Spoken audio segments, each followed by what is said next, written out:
Hi friends, welcome to Comics Odyssey.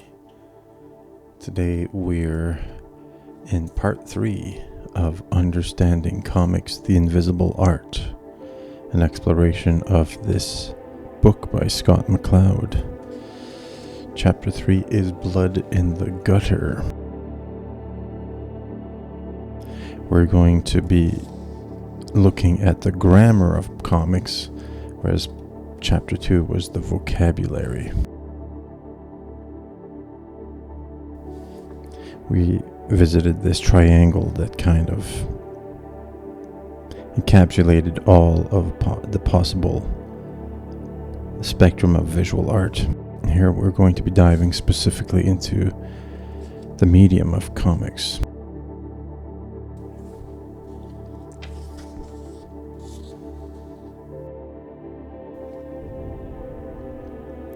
So it starts with a discussion on the phenomenon of closure.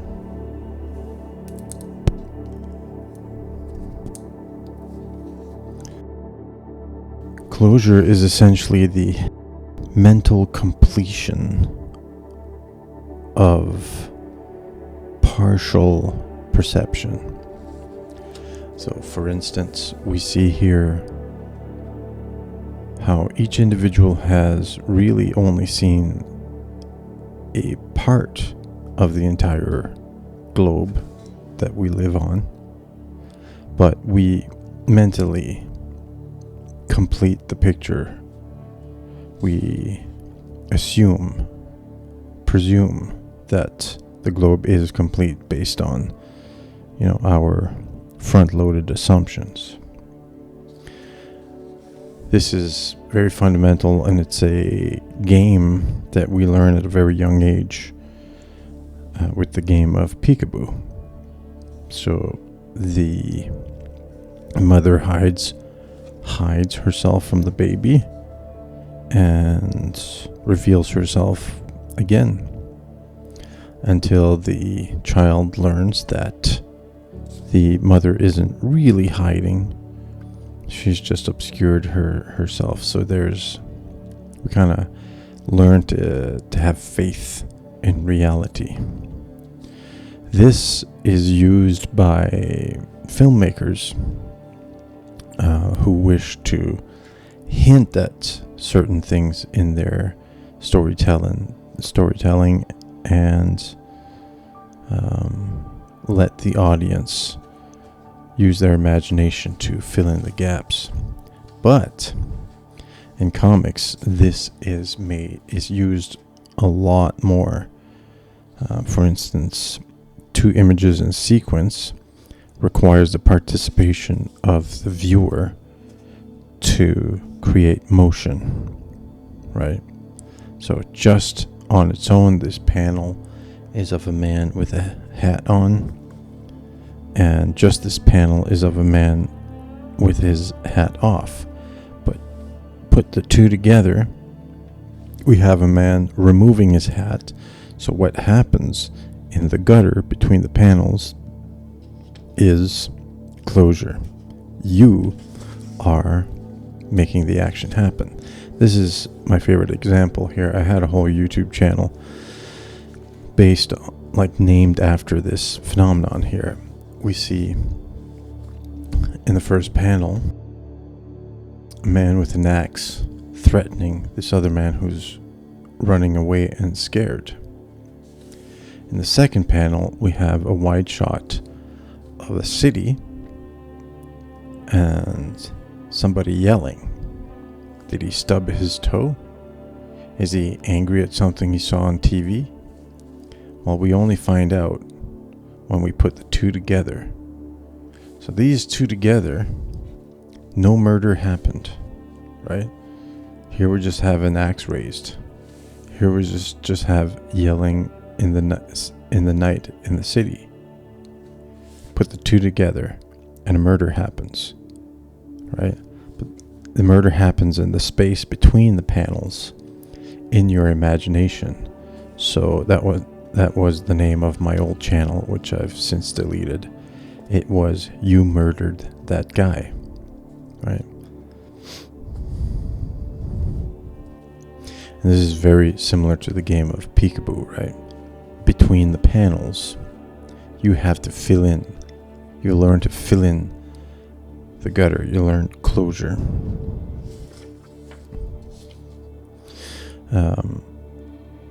It's a powerful participatory medium in that way. And he shows how it doesn't matter what the images are, even if it's a very short span of time, like someone tossing a ball, or an extremely long passage of time, such as a planet exploding. We can close that gap mentally.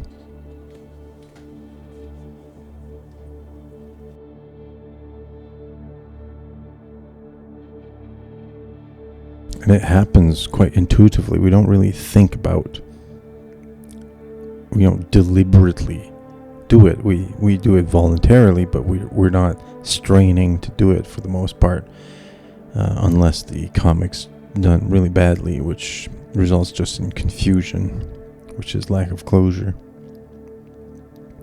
So here he's discussing the 6 types of panel transitions as he understands them. As far as I can tell, he's bang on, perfectly right. There is some confusion in identifying the types of panel transitions, which we'll discuss a bit later.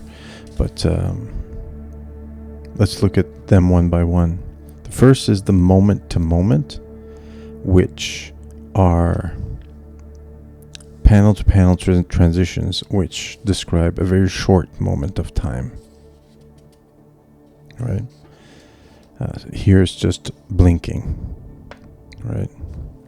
And then we have action to action, which is a little bit longer passage of time, but each panel describes a very different action taken by a single subject, right? So we have swinging a baseball bat. We have just standing still, and then the end of the swing, implying that the ball has been hit. Car driving. We have the car driving and the car smashing into a tree. Very distinct actions taken by the same subject. The subject pouring a drink, drinking a drink, and burping. Same subject, distinct actions. Third type of transition is subject to subject. So we're staying within the same scene or idea, but we're focusing on different subjects within the scene. So you could think about it as edited cuts, if you were thinking about it in terms of film camera. Here, the camera stays still, or stays focused on the one subject, and there's continuous action. But in comics, we break it up into 2 different actions. Here, the camera would be focusing on different parts, of the scene. So this, originally, we saw the you murdered that guy. So it's the same idea, same scene, but we're focusing on different subjects. Here, the subjects are the individuals, and here the subject is the location, right? And then we have scene to scene. For instance, a montage of different locations in the world, right? Or a man discussing with a bereft spouse how no one could have survived a crash. But we're looking to a different scene, which is a deserted island. And we have the presumed survivor, right? And then we have aspect to aspect. This is one we don't see a lot in the North American comics. It's more done in the Japanese comics. It's the one scene, but different portions of it. And it's not quite like subject to subject. This doesn't propel a story forward so much, not like a plot. It's not the camera moving around the scene to move plot along. It's more a single slice of time and depicting the mood of the scene. So for instance, we have a Christmas scene. We're seeing the Christmas tree and the Santa Claus decoration outside, or a beach scene, or a pleasant summer afternoon scene. We're seeing the sun, a man lying in the grass, clouds and birds. So we're seeing different parts of the scene, but a single slice of time, more or less, right? And the final is non sequitur, which are images that have no relationship to one another, that have no narrative sense.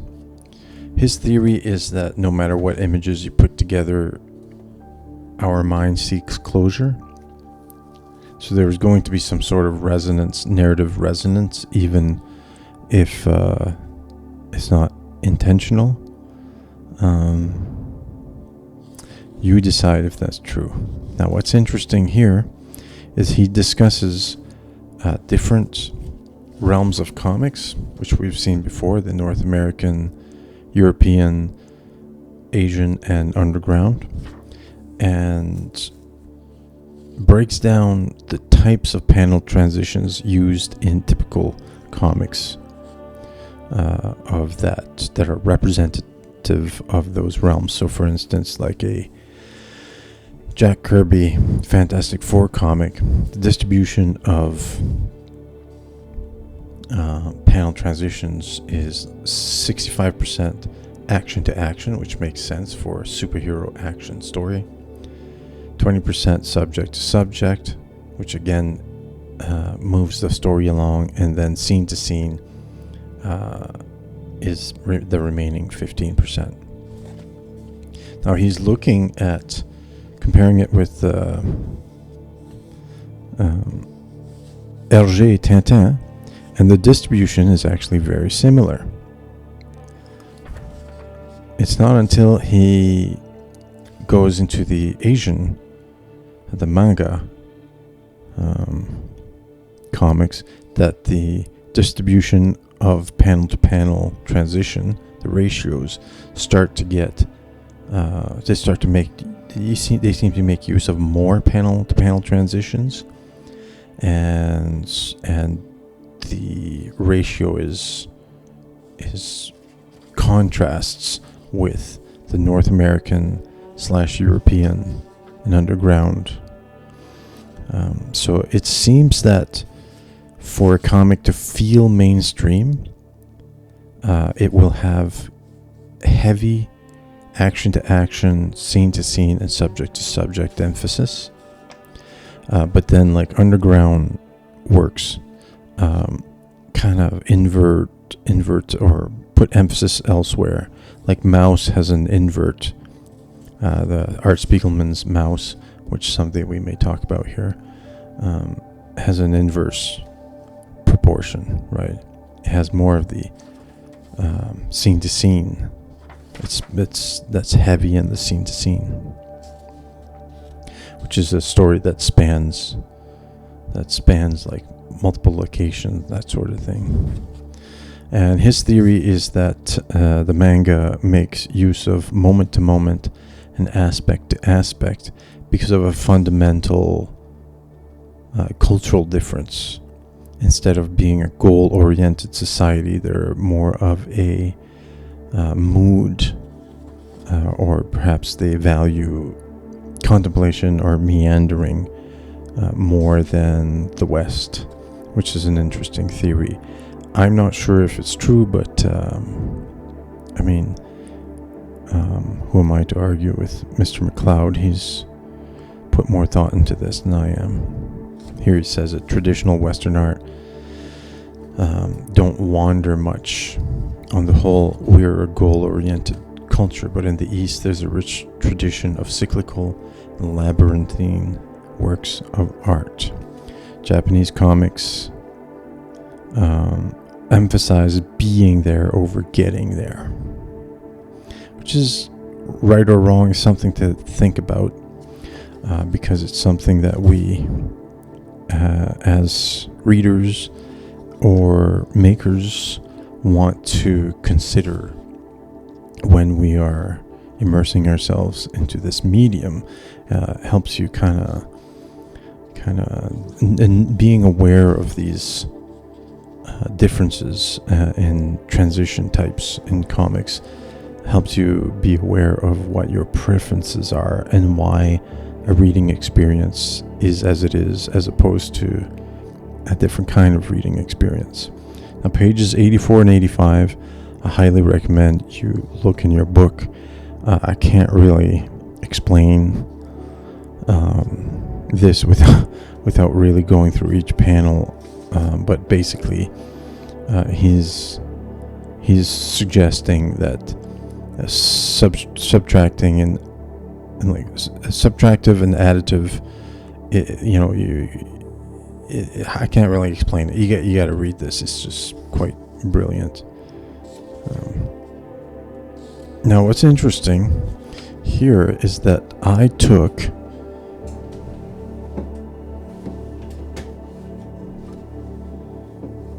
Spirit Girl number 3. We'll be looking at this in a second here. I actually counted the panel transitions, and I did my own proportion thing for Spirit Girl 3. So as a comics maker, my preference is to approach this intuitively. I don't really think about these transitions at the top of my mind. Maybe subconsciously I do. But when I'm finished a book, I like to go and analyze the types of transitions I used and see what I learned from it and what that says about the types of stories I want to tell, and maybe then I take notes about what maybe I should do different the next time. So this is my distribution here, which is not so much like the North American distribution. So as you can see, type 2 is the heaviest in the Kirby, Tintin type of story, whereas 2 is not so emphasized in Spirit Girl 3. 3, subject to subject, and 4, scene to scene, are what I place the most heavy emphasis on, which makes sense because in this book here, he explains the purpose of these different transition types. This is making comics, storytelling secrets of comics. It is more geared towards those who are interested in making comics. It's quite in depth. But what's interesting here is that he breaks down the purpose of different panel-to-panel transitions. So if you're looking at subject to subject and scene to scene, which is what is heaviest in Spirit Girl 3, these transitions are efficient at moving the story forward, right? Scene to scene can help compress a story down to a manageable length. And since Spirit Girl 3 is spanning 1,000 years of history and 2 continents, it makes sense that I'd be cutting a lot of scene to scene, right? So that's why we're seeing a preponderance of scene to scene, which is relatively low in like a Fantastic Four Tintin book, which tends to keep the scope of the story a bit more narrow. Action to action, of course, is It helps further the plot and keep the pace brisk. So it is makes for a fast-paced reading experience, right? So very interesting stuff, this panel-to-panel transitions. So that's chapter 3, Blood in the Gutter, which is a great title for that chapter, by the way.